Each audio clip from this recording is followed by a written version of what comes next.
धर्म प्रेमी सज्जनों, माताओं तथा बहनों, आप सबों को मेरा कोटि कोटि सह नमन। एक बार की बात है, ऋषिकेश में एक स्कूल में हमको बुलाया था। बहुत सारे बच्चे थे और अध्यापक ने निवेदन किया था कि थोड़ा सा योग प्रशिक्षण का 2-4 दिन का शिविर इन बच्चों के लिए कर दीजिए। वैसे मैं वहाँ विदेशियों को सिखाता था, पर समय निकाल करके मैं गया। तब योग को सिखाने के लिए कुछ योग विद्या देना होता। अष्टांग योग का कुछ ज्ञान दीजिए या बाद में प्रैक्टिकल योग बता दीजिए जो आसन व्यायाम है। पर अष्टांग योग जो पतंजलि महामुनि पतंजलि ने जो ज्ञान दिया, तो कुछ थ्योरी होना चाहिए तब प्रैक्टिकल। तो थ्योरी मतलब उसको समझिए, प्रैक्टिकल मतलब उसको करिए।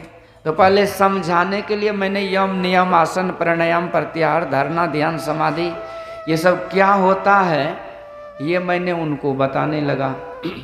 अब यम नियम की बात को जब बताया तो सत्य अहिंसा अस्तेय अपरिग्रह ये यम है।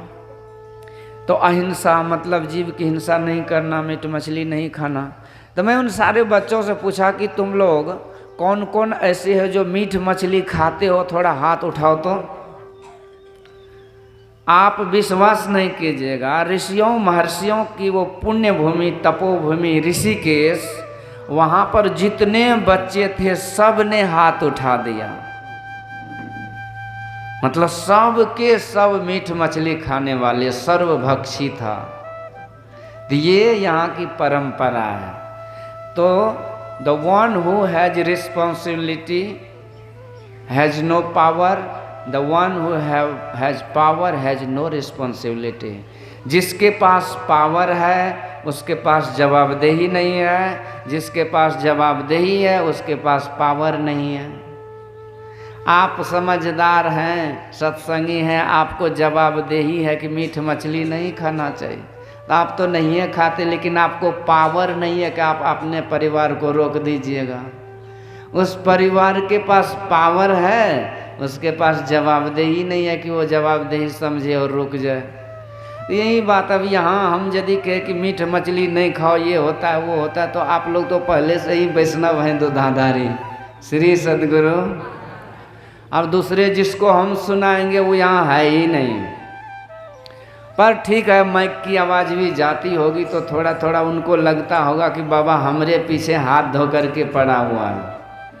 तो कबीर साहब कहते कोई दिक्कत नहीं है, कहता हूँ कहीं जात हूँ कहूँ जो मान हमार, जाका अगर तुम काटी हो सो फिर काटे तुहार। यदि ये बदला पसंद है तो कोई बात नहीं, खाओ और अपना गला कटाओ, इसमें कोई दिक्कत नहीं है। पर संत महापुरुष कहते यदि गला नहीं कटाना चाहते हो तो ये गला कटना गरकट्टा परंपरा को ख़त्म कर दो। वैसे ये गरकट्टा परंपरा जो है ना, ये बहुत दिन से चला आ रहा है, इसीलिए लोग दुहाई देते हैं। आज बता रहे हैं हमको, हमारा बाप दादा नाना लकड़ नाना सब करते आया है। क्या करते आया भाई? ये बलि तो करवाते आया है, करते आया है। अब बात भी सही है। अरे हम तो खस्सी बकरी की बलि देते हैं फुलहैस करके। एक ऐसा अहिरावण था, उन्होंने तो भगवान का ही फुलहैस दे करके बलि चालू कर दिया था। देते हैं भगवान को धोखा, इंसान को क्या छोड़ेंगे? बेचारा खस्सी बकरी को छोड़ेगा जो भगवान को भी बलि दे सकता है। खस्सी बकरी कौन खेत की मूली है? अहिरावण ने भगवान का ही हरण कर लिया और राम लक्ष्मण को ले गए, माँ काली के सामने बलि देना चालू किया। पर भगवान भी जब तक भक्त है तब तक ही भगवान है। राम सिंधु घन सज्जन धीरा चंदन तरु हरि संत समीरा। कहते भगवान को समुद्र समझ लीजिए, पर संत महापुरुष को बादल समझ लीजिए। समुद्र का पानी पीने से मुंह में फोड़ा हो जाएगा, केवल नमक ही नमक रहता है। इधर मैं कुछ दिन पहले गोवा गया था, समुद्र किनारे, यानी कि मुंबई से भी 24 घंटा की रास्ता है उधर, दुनिया का एक कोना भारत का। तो मैं सोचा कि ये सब दिन बोला जाता है कि समुद्र का पानी खरा होता है, थोड़ा सा टेस्ट करना चाहिए। तो मैंने गया था नहाने, सत्संगी लोग हैं, तो आधा चम्मच के बराबर में पानी मुंह में लिया तो मुझे लगा कि आधा चम्मच नमक ही मुंह में चला गया, इतना नमकीन। पी सकते हैं, प्यास से मर जाएंगे, पर समुद्र के अंदर भी आप मर सकते हैं प्यास से। तो धोबिया जल विच मरत प्यासा। पर वहीं जब धूप होता है, बादल बन के, वाष्प बन के जब बादल बनता है तो वो वर्षा जब होता है तो अमृत तुल्य कहा गया। तो यही संत है, संत ही भगवान का परिचय कराते हैं। नहीं तो भगवान को कौन जाने। मोर जंगल में नाचे किसने देखा है, पर मीडिया वाले जब वहाँ से वीडियोग्राफी करके यहाँ दिखा देते तो हम देख लेते हैं। इसी तरह चंदन तरुहरि संत समीरा, भगवान चंदन है, पर चंदन घनघोर जंगल में वृक्ष पाए जाते हैं और उसमें सर्प लपेटा रहता, आप जा भी नहीं सकते हैं, बड़े बड़े हिंसक प्राणी रहते हैं।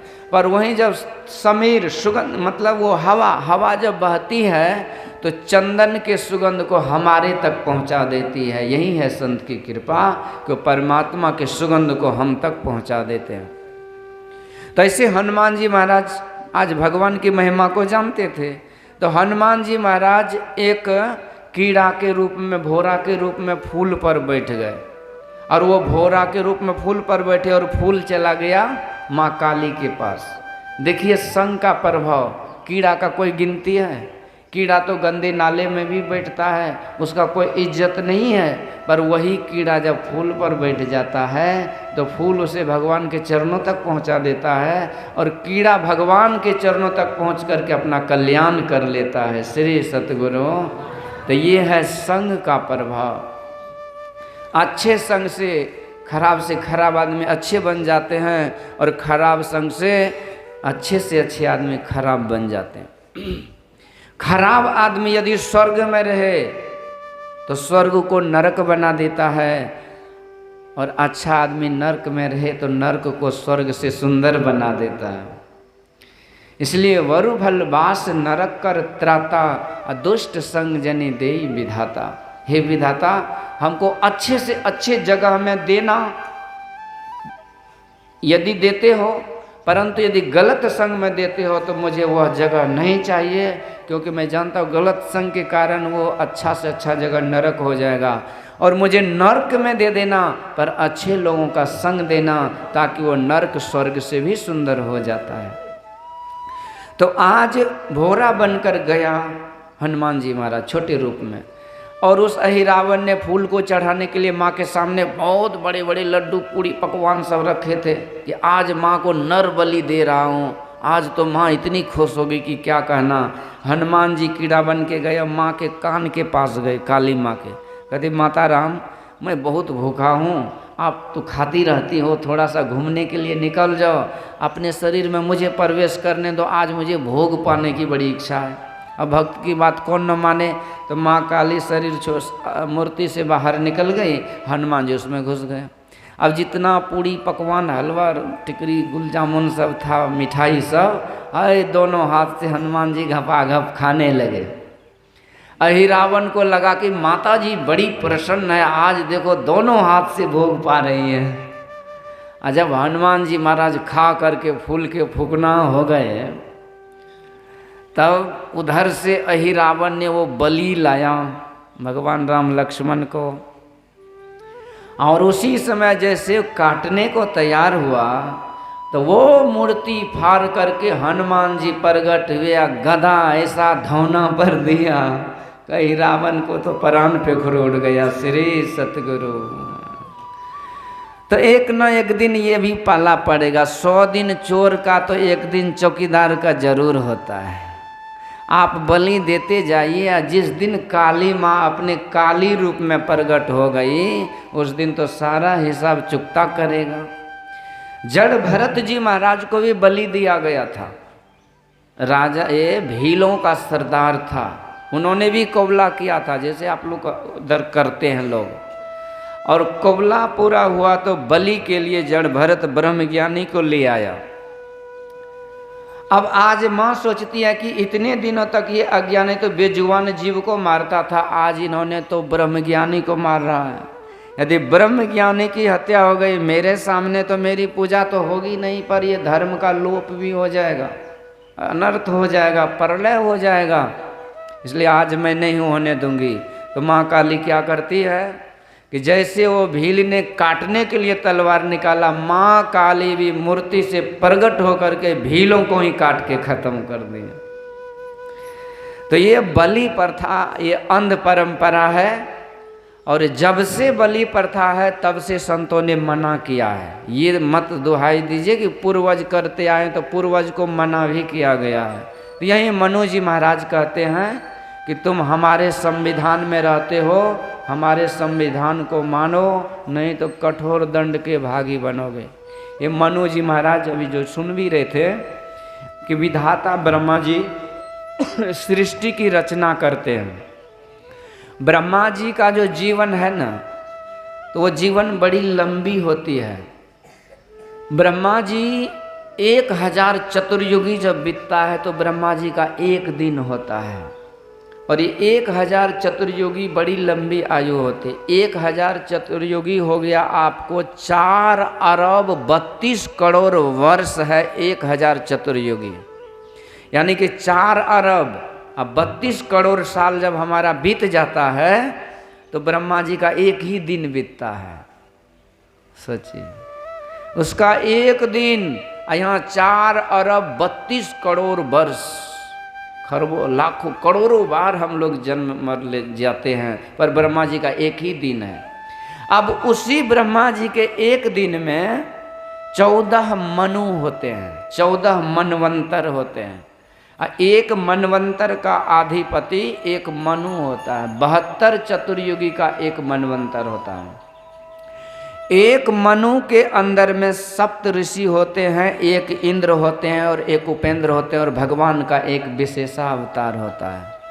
तो हम लोग ब्रह्मा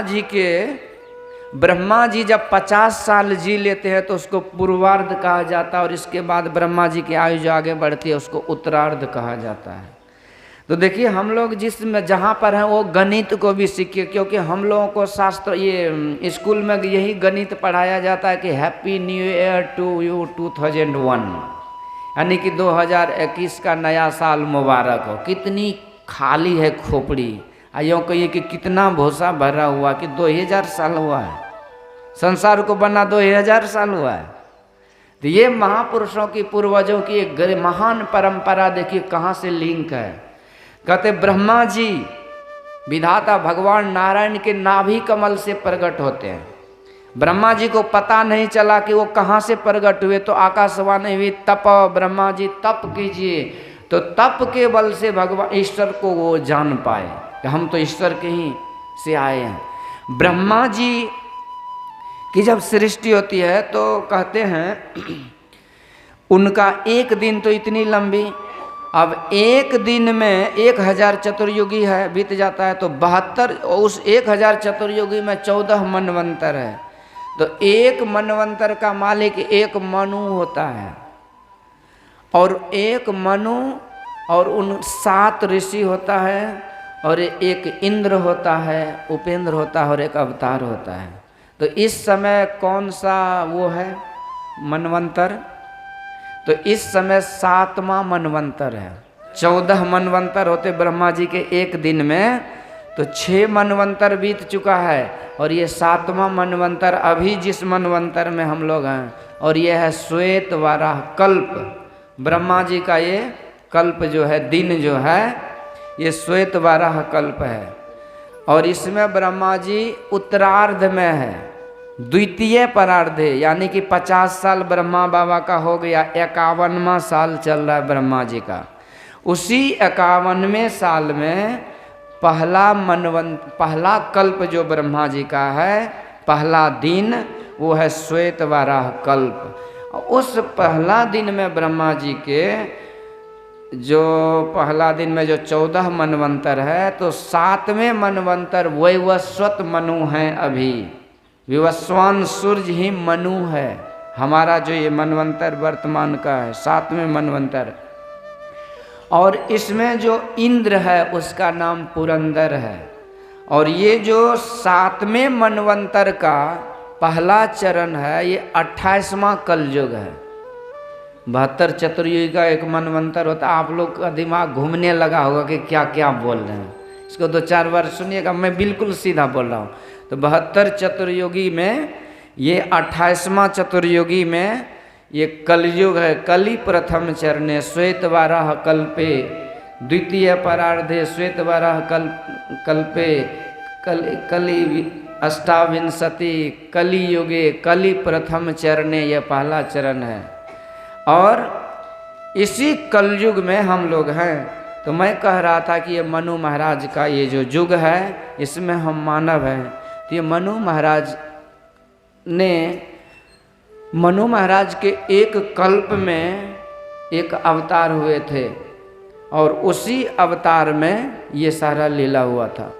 तो यहाँ मैं कह रहा था कि जब से महापुरुषों ने ये अंध परंपरा चला तब से उसे रोकने के लिए प्रयास करते रहे। ये बलि परंपरा को रोका गया।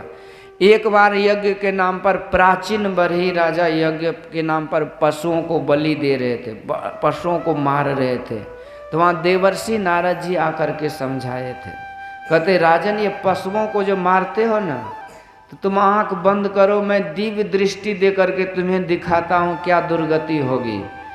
प्राचीन बरही ने आँख बंद किया तो देखा तो जितने को मारे थे सब वहाँ देख रहा है।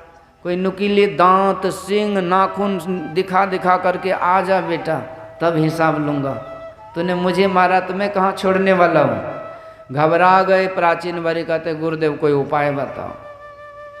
तो संतों ने जो उपाय बतलाया देवर्षि नारद जी ने, कहते हे राजन, इस प्रपंच में मत फंसो, तुम उस ईश्वर के अंश हो, उसको प्राप्त करो। तुम किस चक्कर में आ गए हो, किस चक्कर में हो तुम्हें पता है? कहते नहीं। कहते सुनो, मैं संक्षिप्त में सुना रहा हूँ। यहाँ पर पुरंजनोपाख्यान सुनाया कि कैसे तुम बच सकते हो, किस तरह से गुरु सेवा करके इन पाप कर्मों से बच करके अपना कल्याण कर सकते हो। जीव को मरना तो पाप है, बहुतों से मरता है। हिंसा पर मैं आगे नहीं जाऊंगा, 2 मिनट में आप लोगों को समझाता हूँ। पुरंजनोपाख्यान के माध्यम से समझाया, बहुत सुंदर रोचक प्रसंग।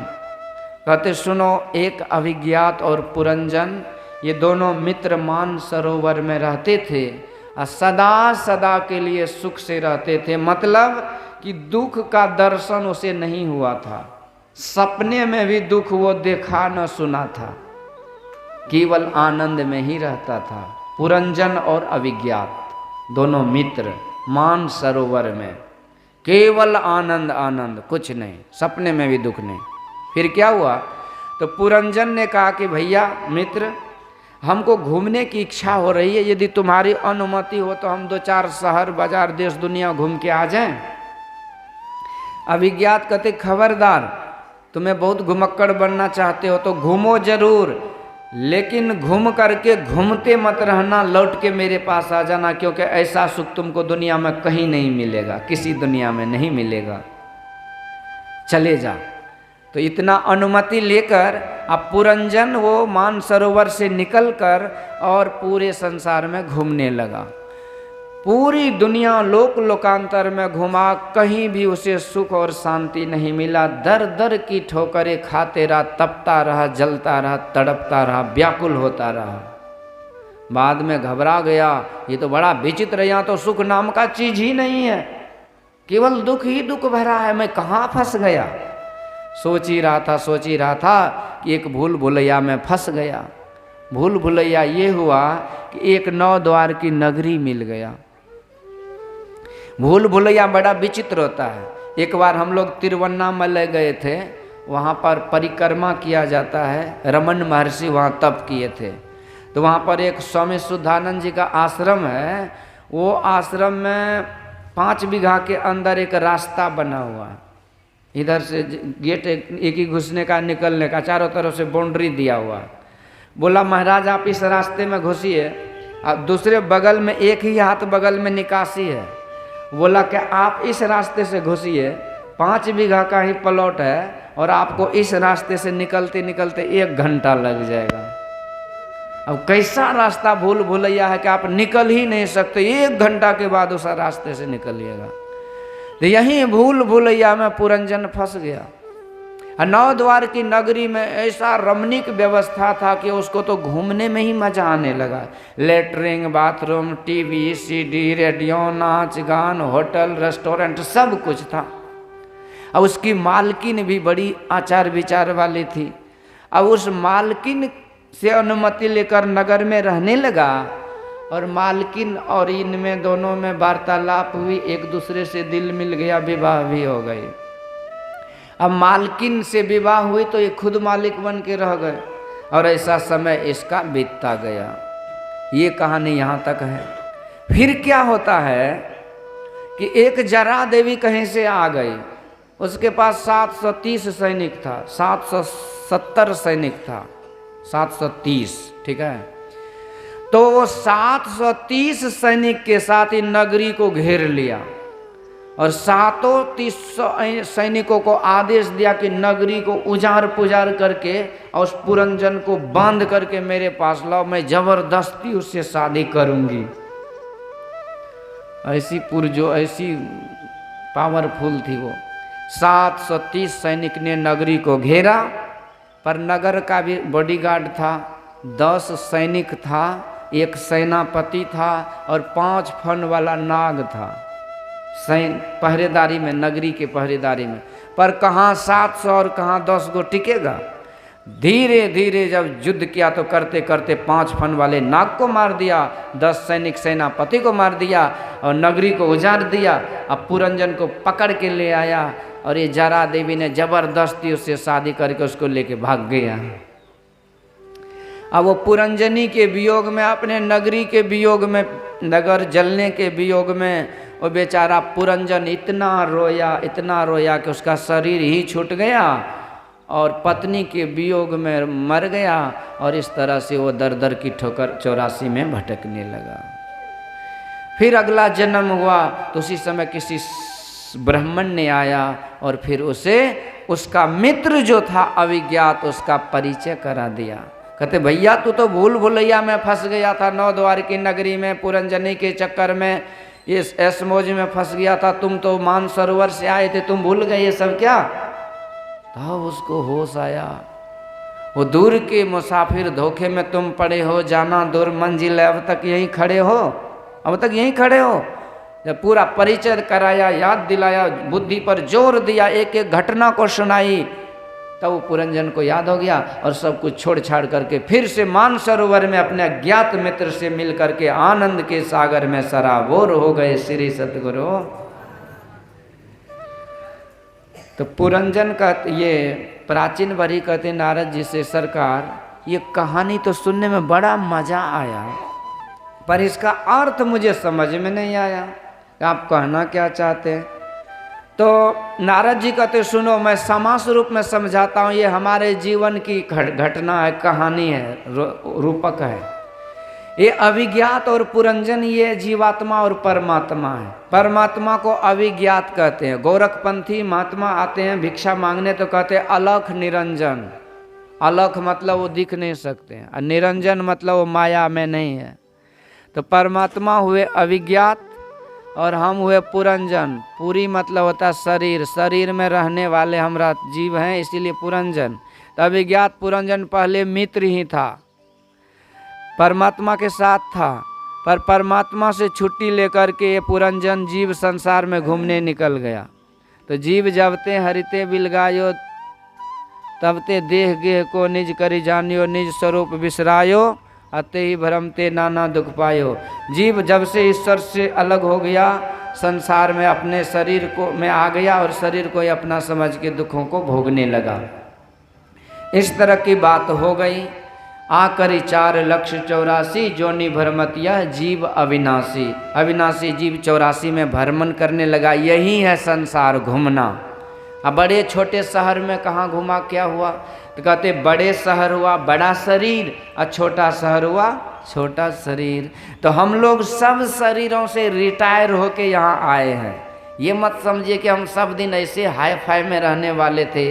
पशु पक्षी कृमि आदि योनिन में भर में बहु बार हो, अनर्तन अभी कृपा करे दिनों, अब प्रभु करो उबारो। तो इस शरीर में जो हम आए, यही शरीर है 9 द्वार की नगरी। इसमें लेटरिंग, बाथरूम, सिनेमा, सर्कस, गान बजान है कि नहीं है? आपको सिनेमा देखना हो तो आँख के रास्ते से बाहर आ जाइए, डीजे नाच गान सुनना हो तो कान के रास्ते बाहर आ जाइए, भोजनालय में जाना हो तो मुंह के रास्ते बाहर आ जाइए। यही सब रास्ता बना हुआ है। तो सारी व्यवस्था है, मज़ा आ गया रहने में। और यहाँ की जो देवी जी है नगर की मालकिन, वो कौन है? तो यह है श्रीमती बुद्धि देवी। बुद्धि देवी से हमारी विवाह हो गई। सबकी एक पत्नी है, चाहे कोई भी रहे, उसकी पत्नी है बुद्धि देवी। सबके पास पत्नी है। तो किसी की पत्नी खुरफाती है तो किसी की पत्नी पतिव्रता है। तो जिसकी पत्नी पतिव्रता है उसको पति, परम पति, पिता परमात्मा भगवान के पास ले जाते हैं, गुरु के पास। और जिसकी पत्नी खुरफाती है उसको दारू शराब नाच नटंगी में ले जाते हैं। पर आपको, चाहे आप स्त्री हैं कि पुरुष हैं, पर सब जीव को एक पत्नी होती है मनुष्य को, वो है उनकी बुद्धि। ये पुरंजन इस 9 द्वार की नगरी शरीर में बुद्धि के साथ इसका मिलन हो गया और शरीर को अपना सब कुछ समझ के और उस अपने मित्र विज्ञात को भूल गया, रहने लगा। यहाँ तक हो गई। अब वो जरा देवी आती है, नगरी को उजाड़ देती है।